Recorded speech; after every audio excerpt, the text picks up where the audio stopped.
Un roi, chapitre 21. Après ces choses, voici ce qui arriva. Naboth, de Jizréel, avait une vigne à Jizréel, à côté du palais d'Akab, roi de Samarie.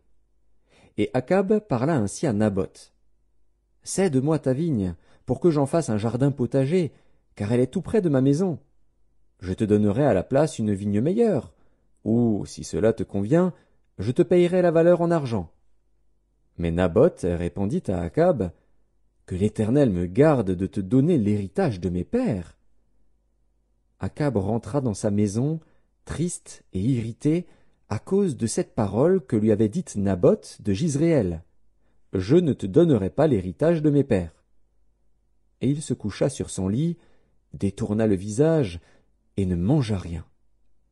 Jézabel, sa femme, vint auprès de lui et lui dit, « Pourquoi as-tu l'esprit triste et ne manges-tu point » Il lui répondit, « J'ai parlé à Naboth de Jizréel, et je lui ai dit, « Cède-moi ta vigne pour de l'argent, ou, si tu veux, je te donnerai une autre vigne à la place. » Mais il a dit, « Je ne te donnerai pas ma vigne. » Alors Jézabel, sa femme, lui dit, « Est-ce bien toi maintenant qui exerces la souveraineté sur Israël?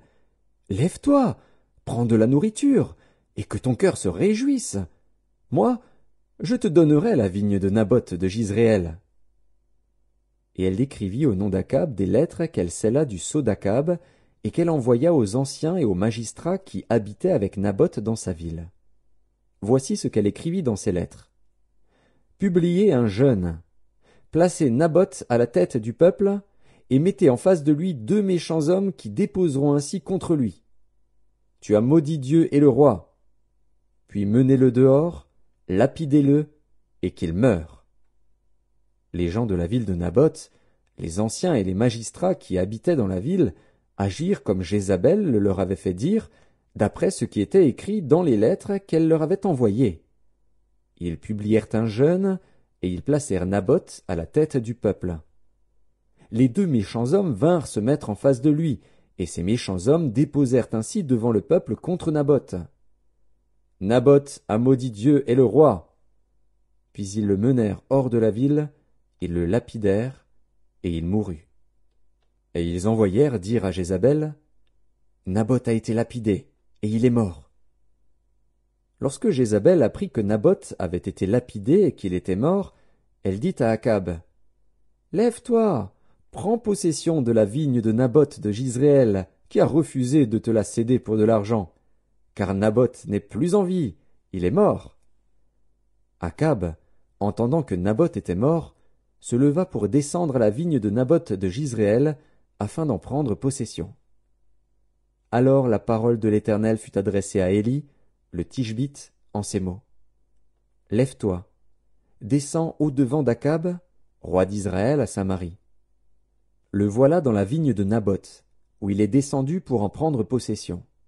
Tu lui diras, Ainsi parle l'Éternel. N'es-tu pas un assassin et un voleur?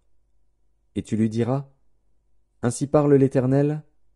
Au lieu même où les chiens ont léché le sang de Naboth, les chiens lécheront aussi ton propre sang. Akab dit à Élie, M'as-tu trouvé, mon ennemi? Et il répondit, Je t'ai trouvé, parce que tu t'es vendu pour faire ce qui est mal aux yeux de l'Éternel. Voici, je vais faire venir le malheur sur toi. Je te balayerai, j'exterminerai quiconque appartient à Akab, celui qui est esclave et celui qui est libre en Israël, et je rendrai ta maison semblable à la maison de Jéroboam, fils de Nébat, et à la maison de Baécha, fils d'Akija, parce que tu m'as irrité et que tu as fait pécher Israël. L'Éternel parle aussi sur Jézabel, et il dit, Les chiens mangeront Jézabel près du rempart de Jizréel. Celui de la maison d'Akab qui mourra dans la ville sera mangé par les chiens, et celui qui mourra dans les champs sera mangé par les oiseaux du ciel.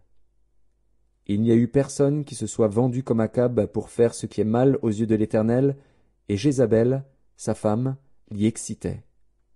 Il a agi de la manière la plus abominable, en allant après les idoles, comme le faisaient les Amoréens, que l'Éternel chassa devant les enfants d'Israël. Après avoir entendu les paroles d'Élie, Akab déchira ses vêtements, il mit un sac sur son corps, et il jeûna. Il couchait avec ce sac, et il marchait lentement. Et la parole de l'Éternel fut adressée à Élie, le Tishbite, en ces mots. As-tu vu comment Akab s'est humilié devant moi?